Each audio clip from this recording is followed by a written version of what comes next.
This is President Jason Wright, and you're listening to Rambling About Washington.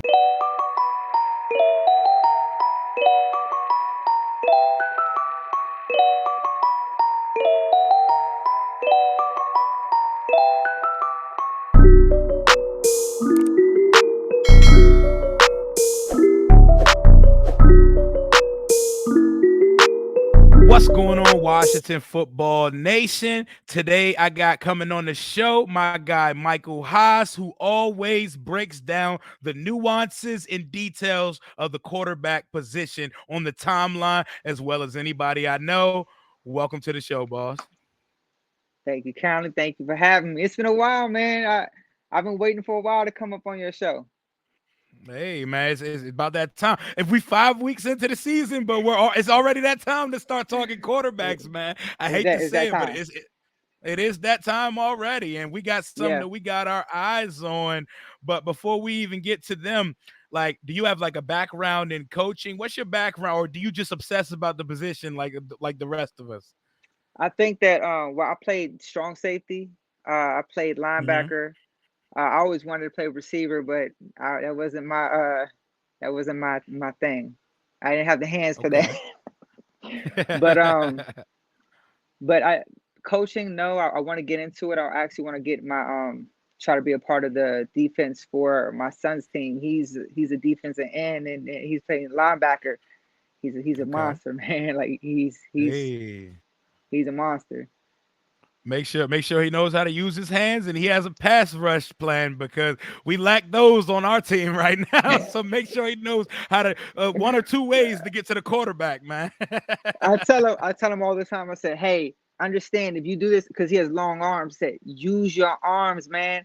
I said, if you do this, that's $100 million. I said, do you want $100 million? Use your hands and your arms, man. Like, don't let that offensive lineman touch you. But he's getting it. Like, he's a beast, man. He's a beast.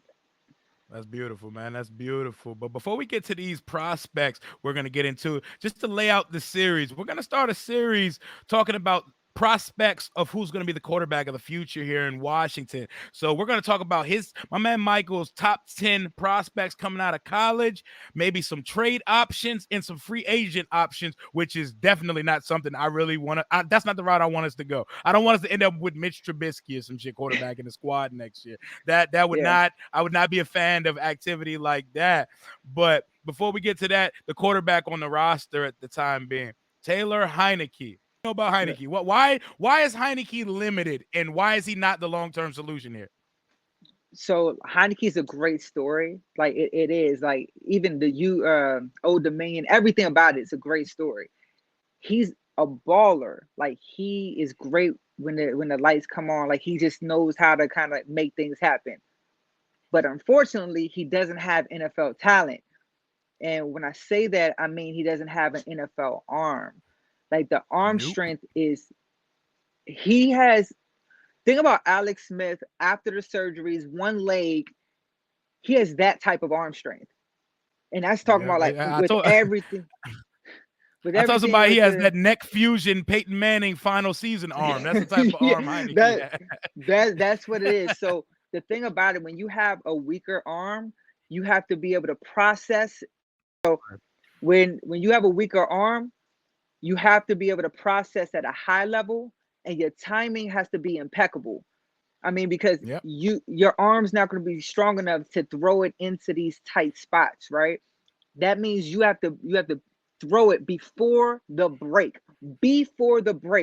for your receiver to have any type of chance. Because if not, then that defender has just as much of a chance than your receiver does, because your arm can't get it from A to B fast enough.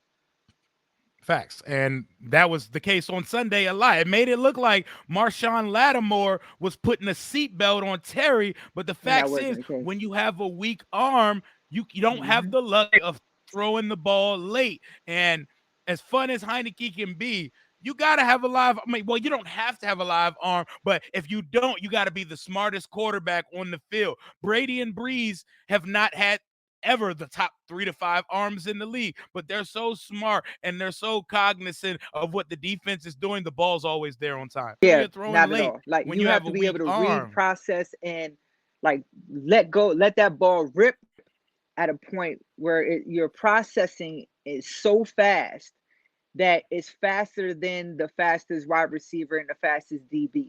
You have to be able to anticipate at a rapid pace and let it go, let it rip. And you don't really have, the only person that can really do that in the league that's really, really good at it is Tom Brady. Like he can just, best at it. He's the only person. If you notice what New Orleans did, what they did was so smart, is their defensive ends, Cam Jordan, everybody, they played so disciplined that they weren't even trying to attack Heinicke with like full force. What they did was they kept outside leverage the whole game, outside, and they pushed the pocket in. So Heinicke had to step up and throw it inside the pocket. And what they did with their linebackers and safeties is they crowded the middle of the field, because weaker arm quarterbacks usually tend to throw in the middle of the field because it's easier. It's harder to get it outside the hash. Yep. And it's harder to get that thing outside the hash. You got to put it on a rope. And if you're short, if you're small too, that means like the outside, if you can't get outside to look outside, then you're already limited in stature, you're limited in arm strength, and now they're crowding the field and suffocating you in the pocket. There's nothing that you can do. And that's why ultimately, like, we needed a game like Sunday, because Heinicke's his sample size is so small that you can easily get lost in the story and feel like, oh, he could be the long-term answer here. He can't be the long-term answer here as a backup. He could be our long-term backup of someone who's fully cognizant of the offense, knows the system. He could be like accounted for Band-Aid. You know, he could come. He's Nick Foles. Like, he is Nick Foles. He's 6 inches shorter, but Nick Foles. Oh yeah, for sure. He's smaller, Nick Foles. He's fun size, Nick Foles. You know what I'm saying? Always the bridesmaid, never the bride. But you know, if you need him, he could come in and give you some fun, and he can keep you in games and keep you competitive. But he's not someone you want to rely on as the long-term answer here. But let's move on to the 2022 NFL draft. People tell me that this is a weak quarterback class because there's no Trevor Lawrence, Andrew Luck type prospect that we've lauded for years and penciled in as the #1 pick.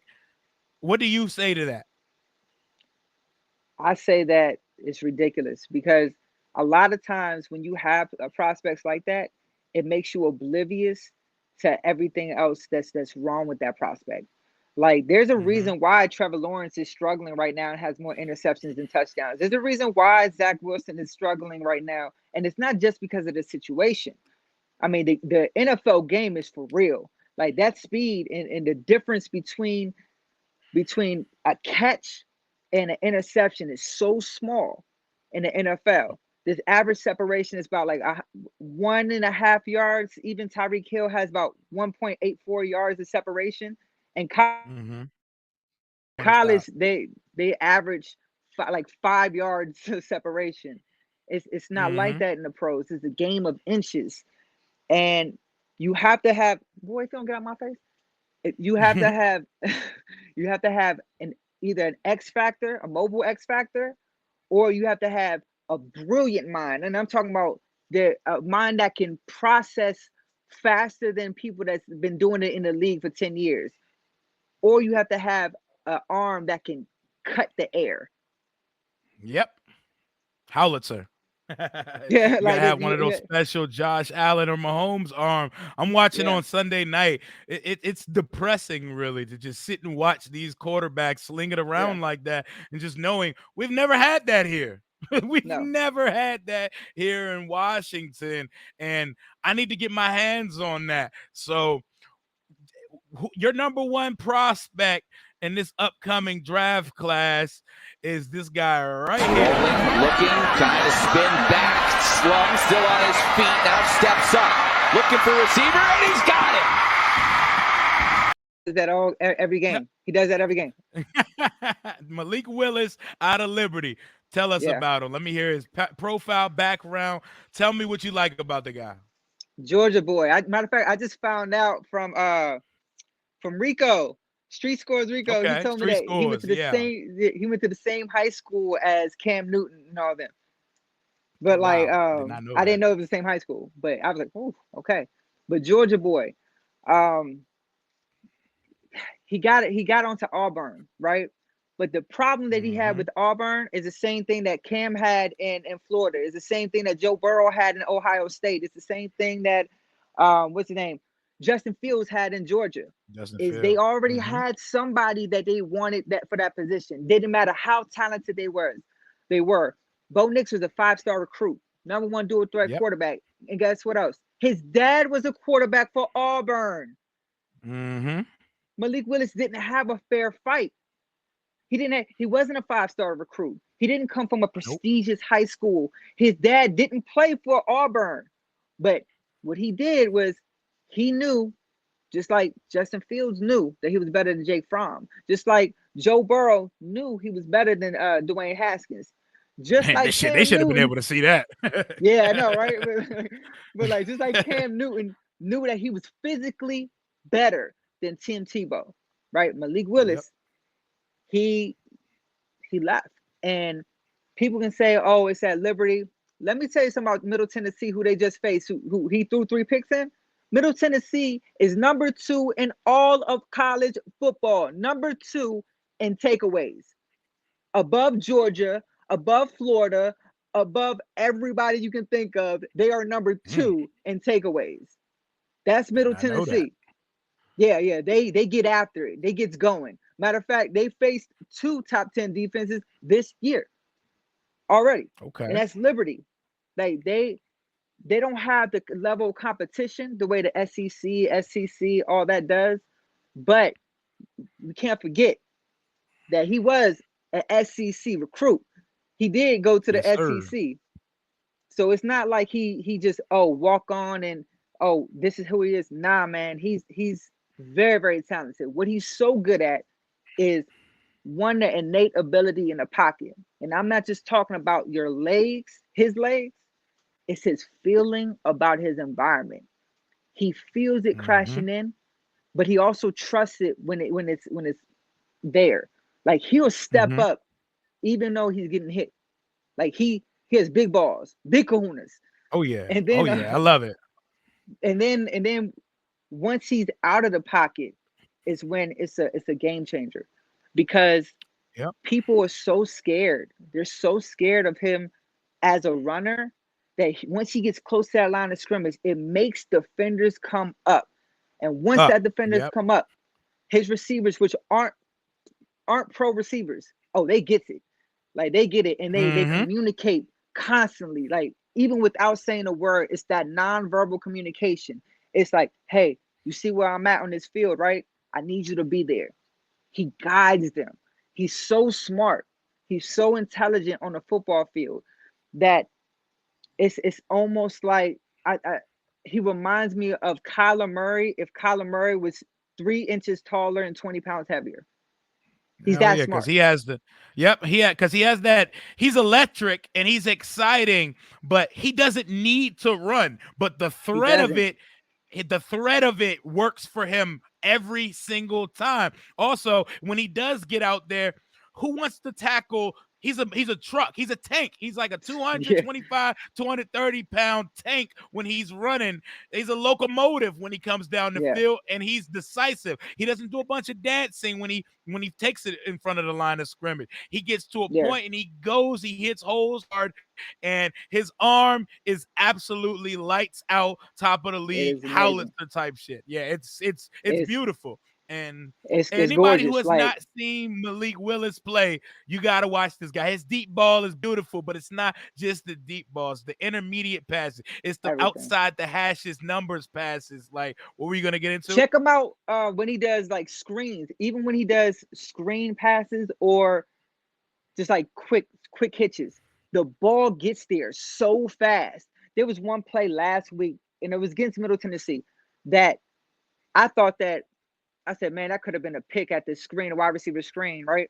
But the ball got there so fast that the defender couldn't even get – he was running full speed. The defender, it got faster than he could touch the receiver. Like faster than he can even touch the receiver.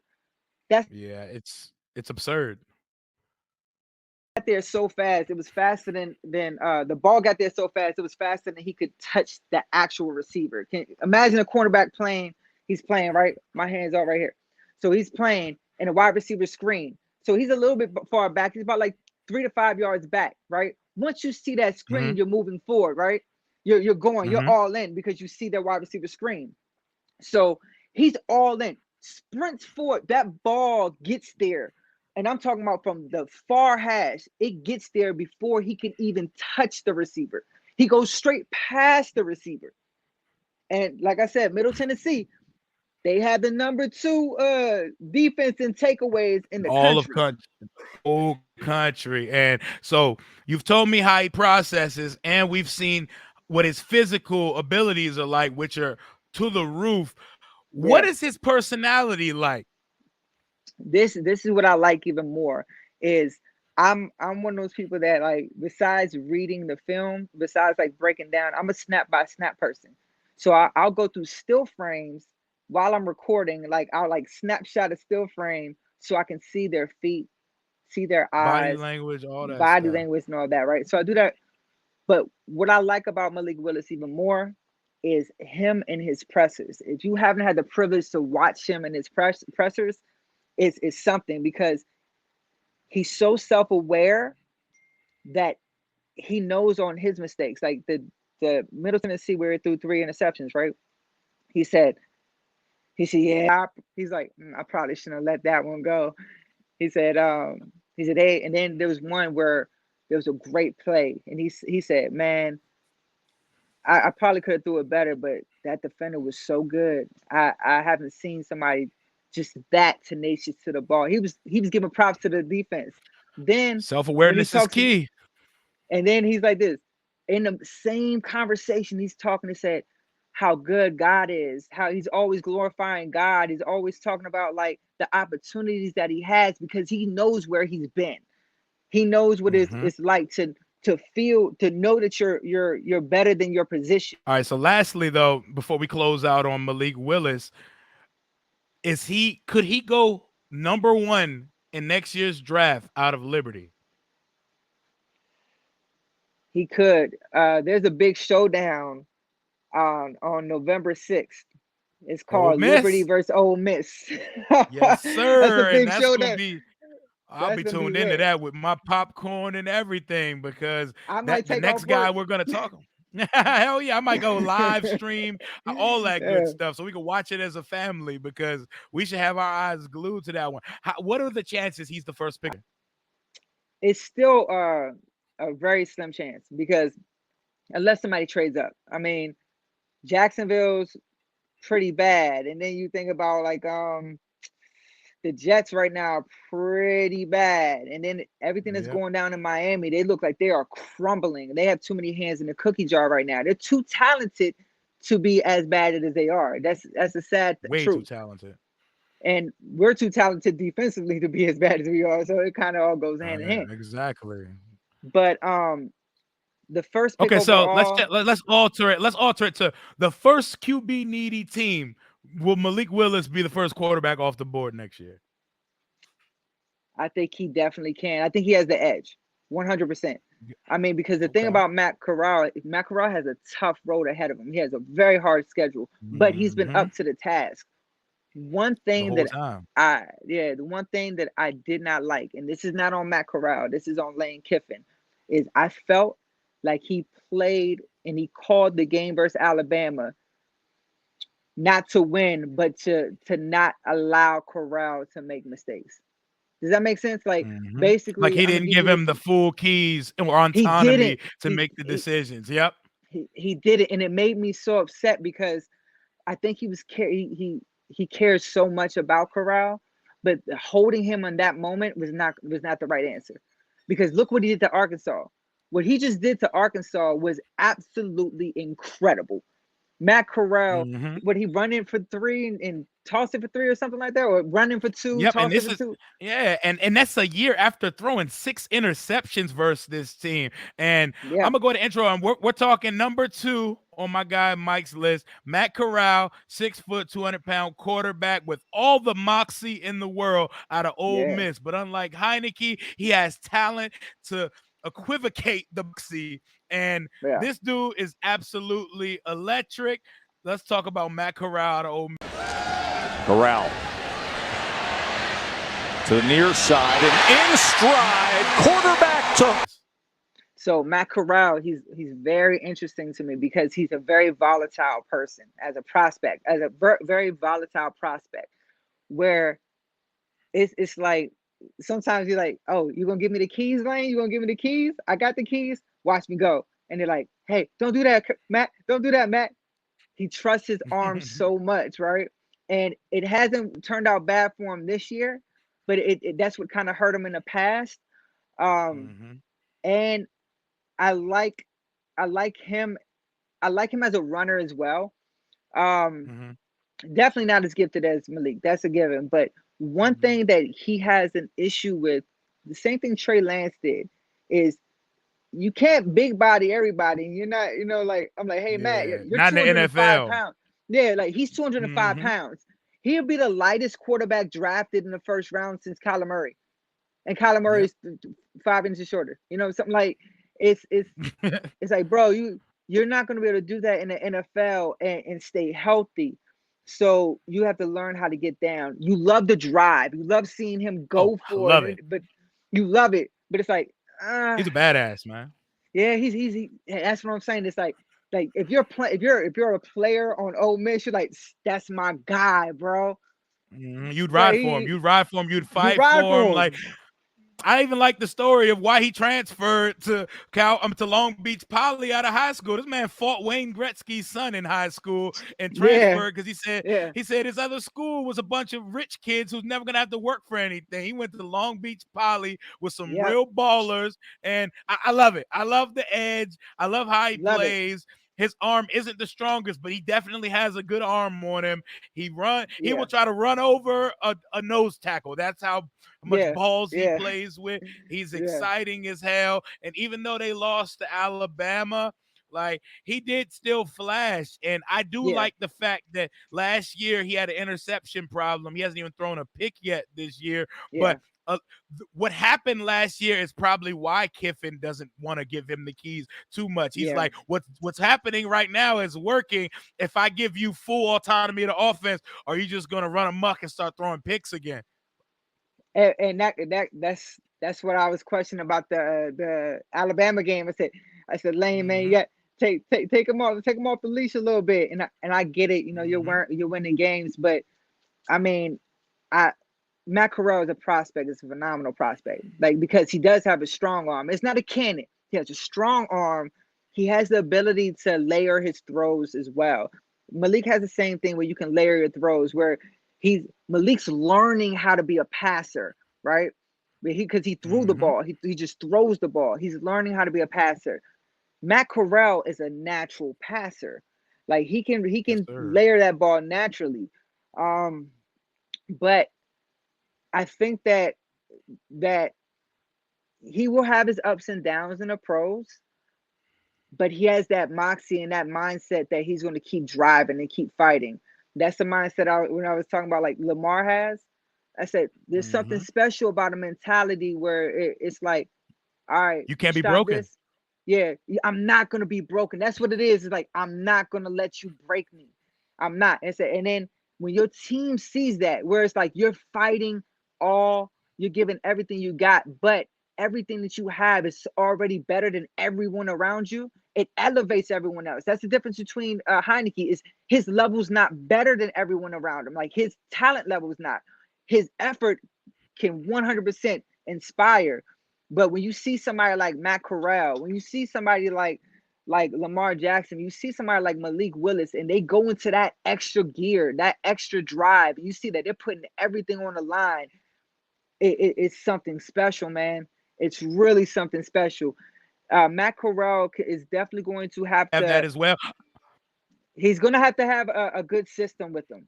He will have to have a good system with him because he's great at he needs to have the rhythm. Like he's not that person that can just go out there and miss 5 throws and then throw a dart. You know, that's Josh Allen. Josh Allen can do that. But Oh my, he he can do whatever he wants to. he can do whatever he wants, right? So that but Matt Corral, he needs to get a little bit of rhythm because once he get his rhythm, it's almost like you know, when I don't know if you ever play baseball, but in Little League, you always kind of have like this like a couple swings before you go to the bat and Oh, of course, and yeah. then shoot, Get your little a rhythm couple going. practice. Yeah, Gets a little rhythm going, right? He needs that because when he's on, he is on, and once he sees it, he sees it. So I want him to, as a prospect, it's like the reason why I can't fall in love with him is because sometimes he just does dumb stuff. When I mean, not just throwing the ball, like just the footwork, man. I'm like, come this on, looks man. bad. Like, why? You can step up right now. Why'd you throw it off your back foot? And even it could be a touchdown throw, I would still say that because I still frame it. You know, like this. So when I still frame it, I'm like, that was my problem with this? Rattler. Right? Mhm. I said this at the beginning of the year. I said anybody who thinks Rattler is going to run away with that QB competition, with a QB number 1, I said you're delirious. I said because he's throwing touchdowns, but look at that ball placement when he's doing it. He's throwing off his back foot when players are five yards open. I said it's not going to fly when that coverage is better. It's not going to fly when he's getting hit like that. Matt Corral gets away with it because he's not as arrogant of a thrower as Rattler is. Because Rattler has the talent to do it. But and he relies far too much on just what the arm does, and that's part of the reason why someone like Dwayne Haskins will never make it in the NFL. Yep, exactly. And that's one thing, but you can always account for what is it called? A mobile X factor. If Dwayne Haskins had a better mindset and he had a mobile X factor, he'd be starting in the league. Because then it would have gave somebody some like, here's some Gerbert, here's some baby food, here's some this. Use your legs right here. Take this while you can. Take this while you can. Like what they did with Lamar was incredible because, and what they did with Josh Allen. What people think that they babied Lamar, what they babied Josh Allen up in Buffalo for an entire year and a half, man. Like they literally almost said, 2, like it's a year and a half. Like they said, hey, use your legs, throw this right here. If you see this guy open, throw it deep. I said, but make sure you throw it deep outside, not deep middle. You know, like big Manila offense. Just use your God-given ability. Yeah, and that's a great model if you want to build, right? I don't think that you have to do that with Matt Corral. He's pretty sound besides his own flaws, where his own flaws aren't they're all correctable because he does it perfectly at times. And at times he does it when he doesn't even have to. Like I said, it doesn't matter if it's pressure. Sometimes he can have a clean pocket and he'll throw it off his back foot. Like, why? Like you have literally a pocket. You have 3 feet in front of you in every angle. But he just has to he has to just drill into the basics because the talent's there and even the throwing capacities there, the running abilities there. I said, but drill into those fundamentals. The same thing Chase Young needs to work with is those fundamentals, man. Keep working on it. Like he did a great job this week. I like how his mind wanted to go outside and get past that person, but he worked inside because that's and actually he got home and he almost got home more than once because it's exactly that's what Corral Corral's gonna have to learn that too. So it's a mind thing because you're so used to doing what works, but when you get to the pros, you're gonna have to hone in on those details, and I believe that he can. I said, but the fundamentals, because he does it perfectly at times, and then they just completely shatter. Okay, and before we close this out, let me get a QB comp for both of these guys, a professional QB comp for both of them, Willis and Corral. Okay. So Willis is. I've been thinking about Willis because he's so unique, right?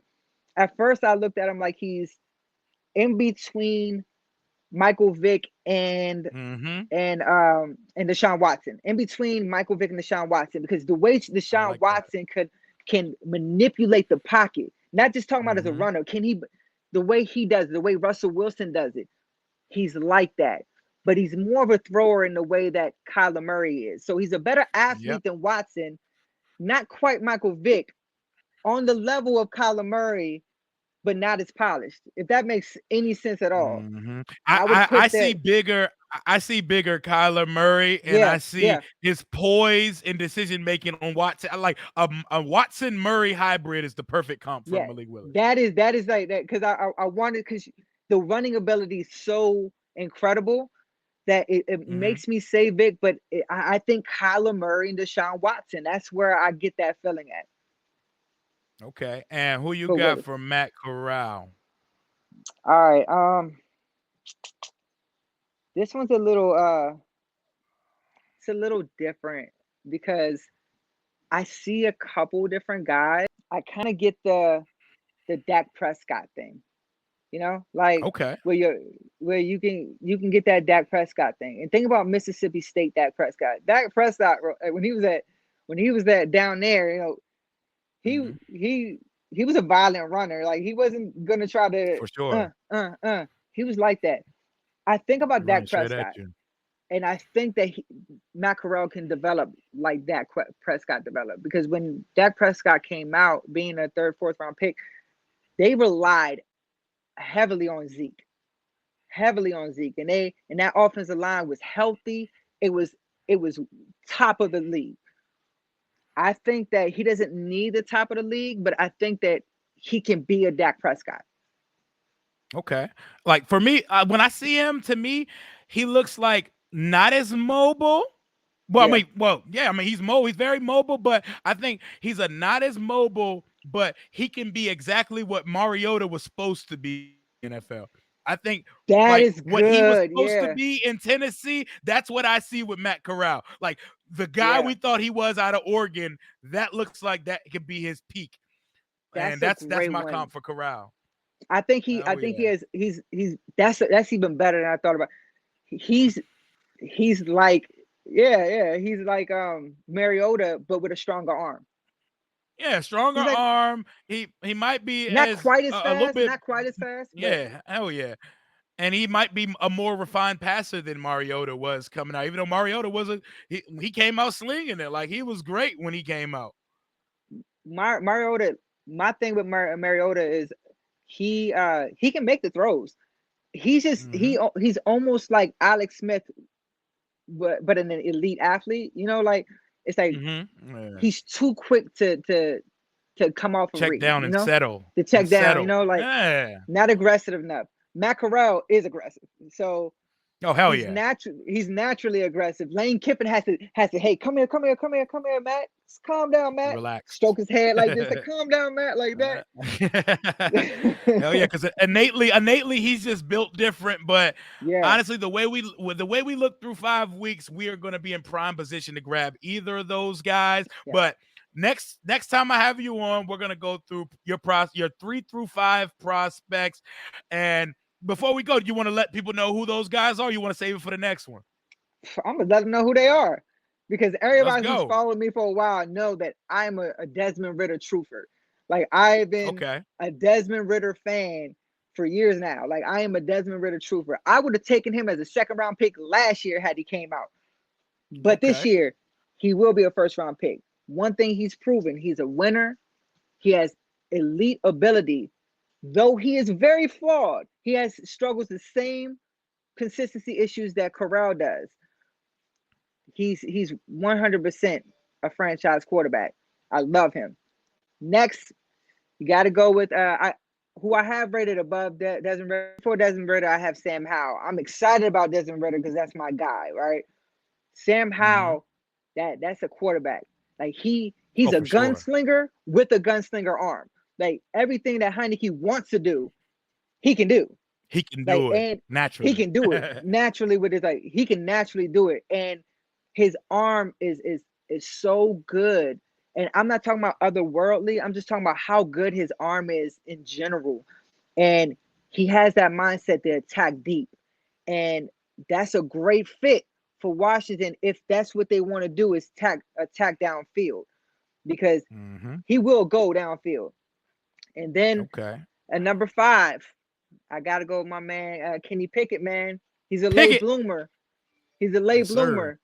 But he's a dog, man. And he doesn't have the strongest arm, but it's not weak at all.